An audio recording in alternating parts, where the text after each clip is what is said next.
बेटा मैं राजीव कुमार आपको केमिस्ट्री सिखा रहे हैं बेटा। ये आपका केमिस्ट्री जो है कक्षा 12 की है और इसका लेक्चर नंबर 2 है। यूनिट पहली ही है, यूनिट फर्स्ट है ठोस अवस्था। आज हम लोग सीखेंगे, इसके पहले का हम लोग सीख चुके हैं और आज हम लोग सीखेंगे, हम लोग इसके पहले सीख चुके हैं बेटा क्रिस्टल जालक हम सीख चुके हैं। आज हम लोग सीखने जा रहे हैं एकक कोशिका, इसको यूनिट सेल बोलते हैं।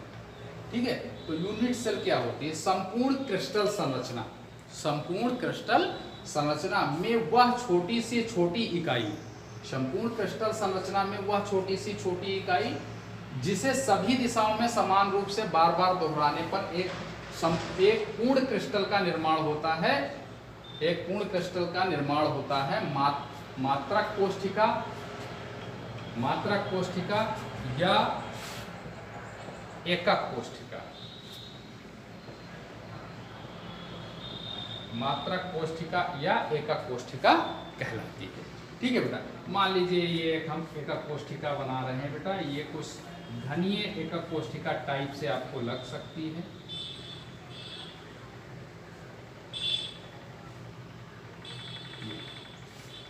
ये एक कोशिका है, ये एक एकक कोशिका है।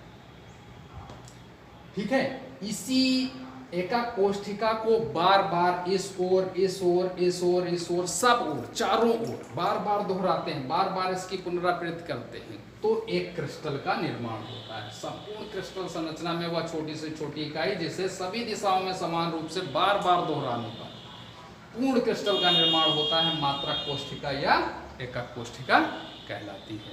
अब बेटा एकक कोशिका के कई पैरामीटर होते हैं। पैरामीटर को बेटा हम प्रचाल बोलते हैं। क्या बोलते हैं? प्राचल बोलते हैं। क्या बोलते हैं बेटा? प्राचल।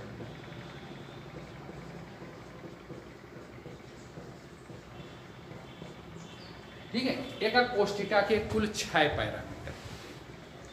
ठीक है, 3 तो होती हैं बेटा इसकी अक्षीय लंबाइयां। 3 क्या होती हैं इसकी? अक्षीय लंबाइयां। यानी मान लेते हैं, इधर देखिए,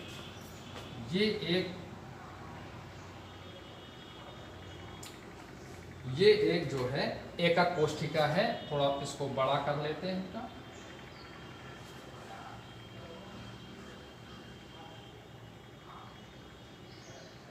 ठीक है, अब मान लीजिए ये इसकी लंबाई है, ये मान लीजिए ये लंबाई है, एक्स एक्सिस पर लंबाई a है, ये बेटा b है और ये इधर जाने पे c है। ठीक है, इसको इस तरह से देखेंगे, x axis y, x axis y axis और z एक्सिस। लंबाई, चौड़ाई और ऊंचाई। ठीक है, इस प्रकार 3 हो सकती है। इनमें से किसी को भी कुछ भी माना जा सकता है। तो मान लीजिए हमने इधर को लंबाई को a मान लिया, ऊंचाई को b मान लिया और चौड़ाई को हमने c मान लिया। तो 3 पैरामीटर ये हो गए एकक कोशिका।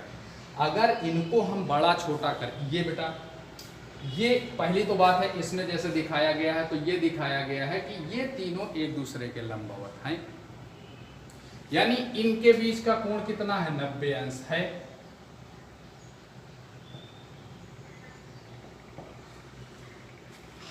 हो भी सकता है और नहीं भी हो सकता है। होगा अगर तीनों भुजाओं के बीच का कोण 90 अंश है, एक भुजा से दूसरी भुजा के, तो बेटा वो घनीय एकक कोशिका हो जाएगी। अगर थोड़ा बहुत बदलेंगे, थोड़ा बहुत अगर बदल देते हैं, किसी के बीच का कोण 90 नहीं, एक के बीच का कोण 90 रखते हैं, दूसरे के बीच का कोण थोड़ा बढ़ा देते हैं, तीसरे के बीच का कोण कम कर देते हैं। ठीक है, तो फिर क्या होगा? तो एक अलग टाइप की एकक कोशिका बन जाएगी। ये हम केवल अभी 3 पैरामीटर की बात करते हैं। 3 और पैरामीटर हो सकते हैं। इधर देखो बेटा, अगर a बराबर अल्फा मान लें, a बराबर अगर अल्फा मान लें और b बराबर बीटा मान लें और c बराबर क्या मान लें? गामा मान लें, ये कोण है। तो बेटा देखेंगे यहाँ a और b है, यहाँ a और b है, तो a b को छोड़ देंगे, a और b को छोड़ देंगे, यानी c वाला कोण आ जाएगा। यानी a और b के बीच में कौन सा कोण आएगा? गामा कोण आएगा। ठीक है। इसी प्रकार अगर हम बी और सी के बात करते हैं, बी और सी की बात करते हैं, तो बी और सी को छोड़ दीजिए, बी और सी को छोड़ देंगे तो ए आ जाएगा, यानी अल्फा कोण आ जाएगा। ये बेटा कैसा कोण है? अल्फा कोण है। और सी और ए की बात करते हैं, सी और ए की बात करते हैं तो बी बच रहा, ये कौन सा कोण है बेटा? बीटा कोण है। ठीक है, ये कौन सा कोण है बेटा? बीटा कोण है। यानी एक एकक कोष्ठिका के बेटा 6 पैरामीटर होते हैं और उन 6 पैरामीटर को बदल बदल के 14 प्रकार की कोष्ठिकाएं, एकक कोष्ठिकाएं बनाई जा सकती हैं बेटा। 14 प्रकार की एकक कोष्ठिकाएं बनाई जा सकती हैं, जिनको हम बेटा जिनको हम जो है ब्रेविस जालक बोलते हैं। जिनको हम क्या बोलते हैं बेटा? ब्रेविस जालक बोलते हैं। तो ब्रेविस जालक की संख्या कितनी होती है बेटा? 14 होती है।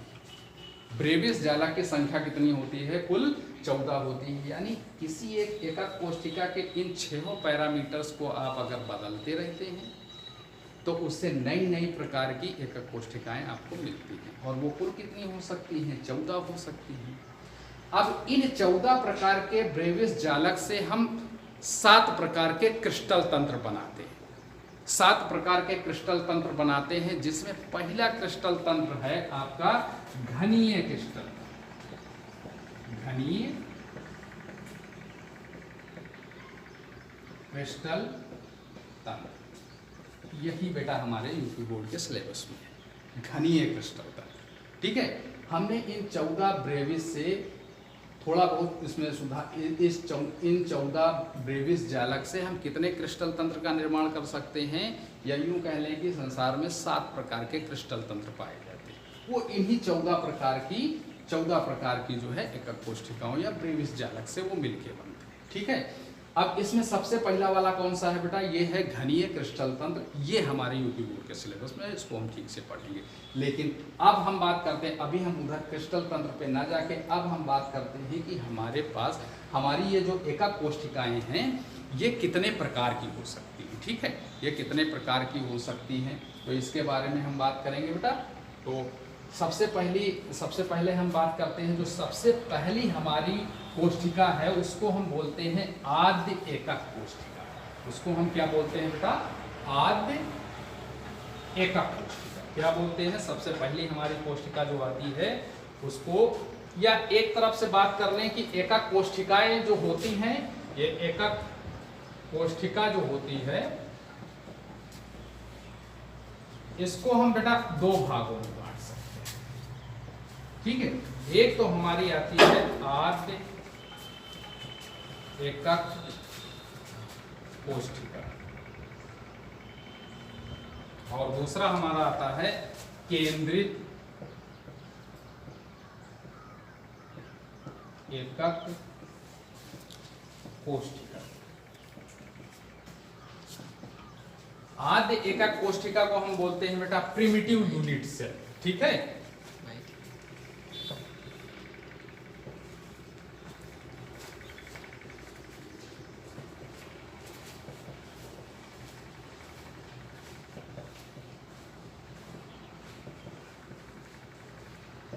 ये हमारी होती है आद्य एकक कोष्ठिका, जिसको हम बोलते हैं प्रिमिटिव यूनिट सेल।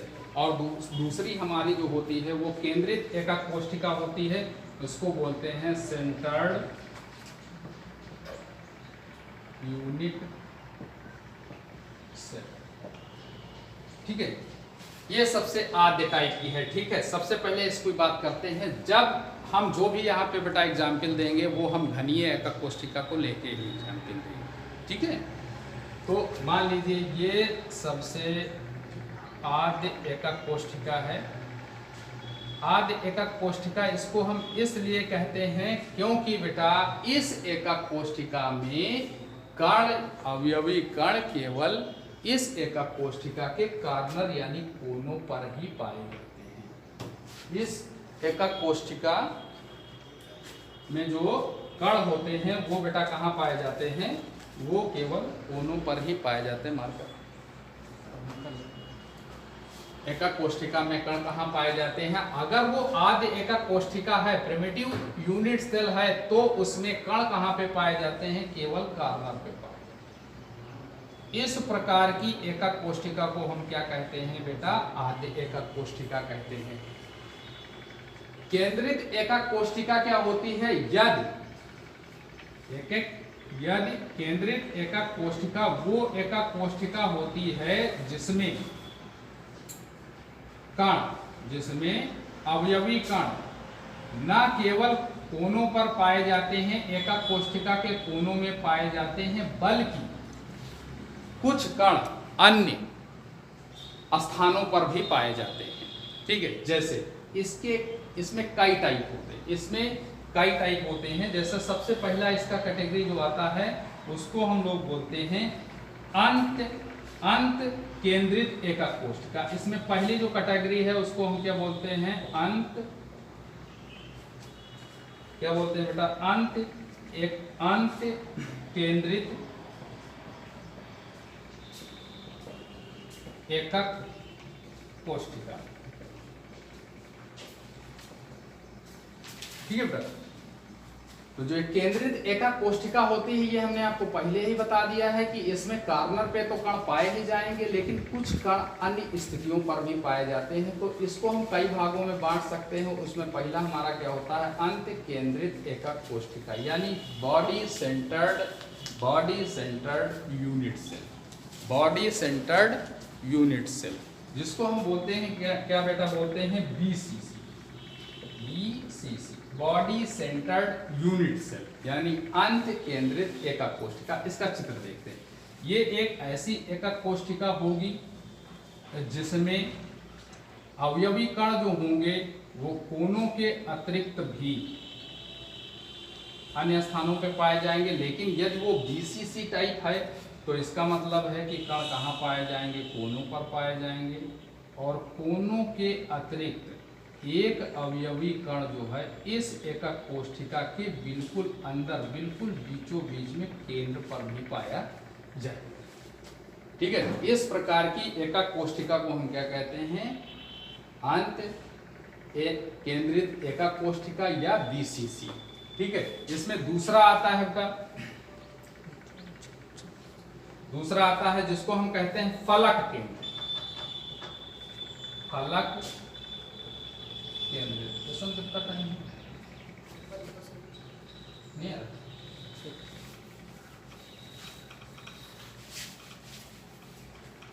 इसका पहला जो हो गया वो हो गया BCC, और इसका जो दूसरा है वो है फलक केंद्रित एकक कोष्ठिका, यानी FCC, face centred unit cell. ठीक है, इसका स्ट्रक्चर कैसे बनाएंगे बेटा? इसका स्ट्रक्चर इस तरह से बनाएंगे कि अवयवी कण एकक कोष्ठिका के प्रत्येक कोने पर तो पाया ही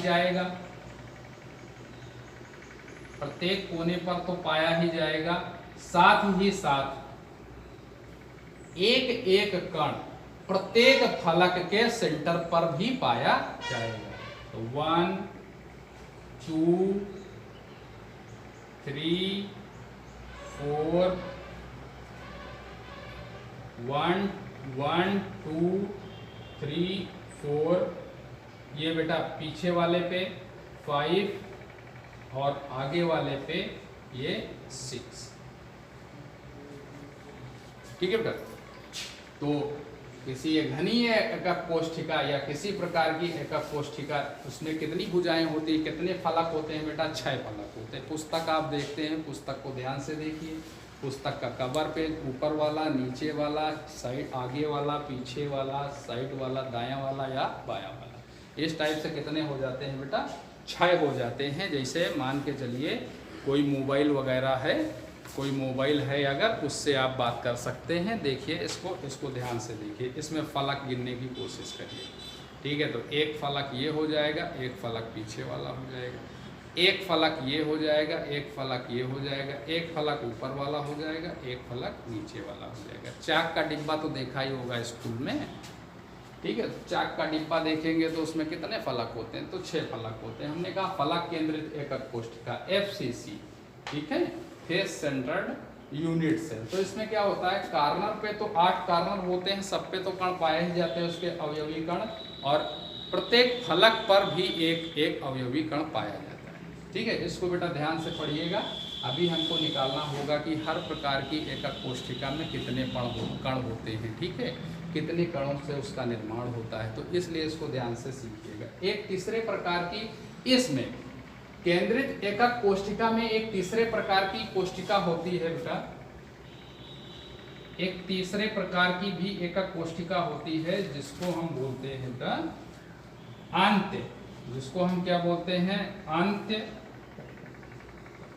केंद्रित एकक कोशिका, जिसको हम क्या बोलते हैं, जिसको हम क्या बोलते हैं, अंत्य केंद्रित एकक कोशिका। इसको बोलते हैं end centre, end centre unit cell या ECC।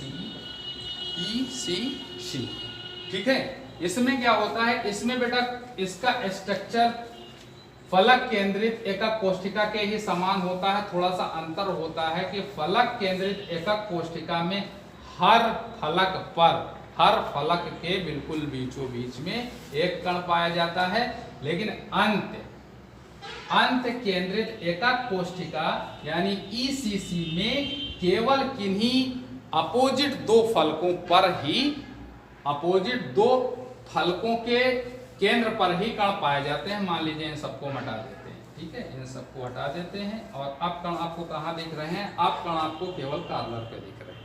8 कण जो है आपको 8 कार्नर पे दिख रहे हैं। हमने कहा अंत केंद्रित एकक कोशिका वो कोशिका होती है, वो एकक कोशिका होती है जिसमें कण जो होते हैं वो कार्नर पे तो पाए जाते हैं, लेकिन किन्हीं दो विपरीत फलक, किन्हीं दो विपरीत फलक के केंद्र पर भी कण पाए जाते हैं। जैसे मोबाइल से फिर एक बार समझने की कोशिश करते हैं। ठीक है, अब ये देखिए बेटा,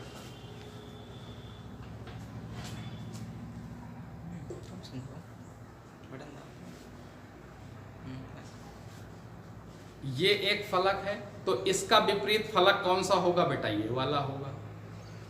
इसके 8 कोने हैं, 1 2 3 4 ऊपर दिख रहे हैं, 1 2 3 और 4 नीचे दिख रहे हैं। ठीक है, अगर ये एक फलक है तो इसका अपोजिट फलक क्या होगा, ये वाला होगा।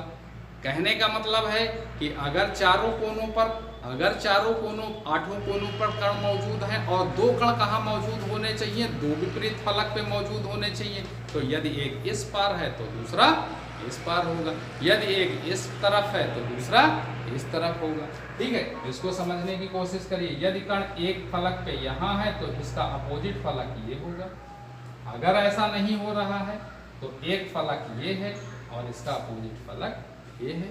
अगर ये भी नहीं हो रहा है तो एक फलक ये सामने वाला देखिए ये है, और जस्ट इसके पीछे वाला ये वाला देखिए, ये वाला ये। ठीक है बेटा, तो इस प्रकार हम देख चुके हैं, इस प्रकार हमने देखा है कि एकक कोशिका कितने प्रकार की होती है। एकक कोशिका पहले तो हम जो बांटते हैं तो उसमें 2 प्रकार की आती है। एक आदि एकक कोशिका आती है। आदि एकक कोशिका में क्या होता है बेटा, आदि एकक कोशिका में क्या होता है, अवयवी कण कहाँ होते हैं बेटा, अवयवी कण उसके केवल कार्नर पे होते हैं, और अवयवी कण उसके केवल कार्नर पे होते हैं, और कार्नर की संख्या कितनी होती है बेटा, 8। जब कण कार्नर के अतिरिक्त एकक कोशिका में किसी फलक या सेंटर पे पाया जाता है तो उस टाइप की एकक कोशिका को हम क्या बोल देते हैं, केंद्रित एकक कोशिका बोल देते हैं। इसमें क्या होता है, इसमें कई कैटेगरी होती है, इसमें 3 कैटेगरी होती है। पहली होती है BCC यानी बॉडी सेंटर्ड। इसका मतलब क्या होता है कि अवयवी कण जो है कार्नर पे तो 8 कार्नर पे पाए जाते हैं, साथ में कहाँ भी पाया जाता है, एक कण पूरी की पूरी एकक कोशिका के सेंटर में पाया जाता है। दूसरी क्या होती है बेटा, फलक केंद्रित एकक कोशिका होती है जिसको FCC बोलते हैं। यही सबसे ज्यादा हमें पढ़नी है। जो भी हमारे सवाल आएंगे, जो भी हमारे न्यूमेरिकल आएंगे, वो इन्हीं दोनों पे आएंगे। ठीक है, तो इन दोनों को बहुत ठीक से पढ़ना है। ठीक है, दूसरा क्या होता है, फलक केंद्रित होता है। इसमें हमने क्या कहा, ये होती तो सेंटर्ड ही है, होती तो सेंटर्ड ही है। अंतर क्या होता है, 8 कोनों पे तो कण पाए जाते हैं, और 8 कोनों पे तो 8 कण पाए जाते ही हैं। हर फलक पे कितने फलक होते हैं? 6 फलक होते हैं। हर फलक पे एक एक कण मध्य में पाया जाता है। ठीक है, उसके बाद तीसरा हमारा कौन सा आता है? अंत केंद्रित एकक कोष्ठिका आती है। ठीक है, अंत केंद्रित एकक कोष्ठिका आती है। इसमें क्या होता है बेटा? इसमें जो है, इसमें कोनों पे तो कण पाए ही जाते हैं, 8 कण कोनों पे पाए जाते हैं, लेकिन 2 कण ऐसे होते हैं जो 2 विपरीत फलक पे पाए जाते हैं। और फलक में कहाँ पाए जाते हैं? बिल्कुल सेंटर पे पाए जाते हैं। ठीक है बेटा, तो अब हम लोग इसको मतलब हम लोग एकक कोष्ठिका के बारे में सीख चुके हैं। इसके आगे हमको सीखना है बेटा, तो हम क्रिस्टल सिस्टम की बात करते हैं। जैसे सबसे पहले हमने कहा कि घनीय सिस्टम। एक मिनट,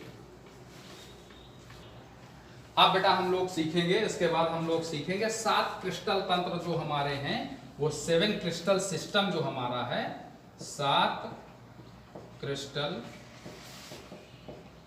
तंत्र जो है हमारा, इसमें 7 प्रकार के क्रिस्टल तंत्र पाए जाते हैं। अभी जितनी प्रकार की हम एकक कोष्ठिका की बात किए हैं सब इसी में आ जाएंगे। इसी में सबसे पहला हमारा थोड़ा सा इंट्रोडक्शन बेटा, बस अभी ये वीडियो समाप्त होने वाला है, थोड़ा सा हम सिखाए दे रहे हैं अगले वीडियो के लिए। ठीक है, ये 7 क्रिस्टल सिस्टम में पहला हमारा क्या है? घनीय है। घनीय क्रिस्टल तंत्र है। हमने आपको सिखाया, हमने कहा एकक कोष्ठिका में कितने पैरामीटर्स होते हैं? आपने कहा 6 पैरामीटर होते हैं। 3 उसकी अच्छी लंबाइयाँ होती हैं और 3 क्या होते हैं? उन अच्छी लंबाइयों के बीच के कोण होते हैं। ठीक है, अगर हम कहते हैं कि अच्छी लंबाई A बराबर B बराबर C, अगर अच्छी लंबाई A बराबर B बराबर C, यानी ये भुजा और ये भुजा, इधर देखेंगे बेटा, ये तीनों भुजाएं 1 2 3, A B और C, अगर इन तीनों भुजाओं की लंबाई आपस में कैसी है? बराबर है, और इनके बीच बनने वाला कोण, ये कोण, दूसरा कोण और तीसरा कोण, यानी हमने कहा अल्फा बराबर बीटा बराबर गामा बराबर 90 डिग्री, बराबर 90 डिग्री। तो इस प्रकार से जो कोष्ठिका बनेगी जिसमें 6 पैरामीटर A बराबर B बराबर C, अल्फा बराबर बीटा बराबर गामा बराबर 90 डिग्री, तो इस प्रकार की जो कोष्ठिका बनेगी, इस प्रकार का जो क्रिस्टल तंत्र बनेगा, उस क्रिस्टल तंत्र को हम कहेंगे घनीय क्रिस्टल तंत्र।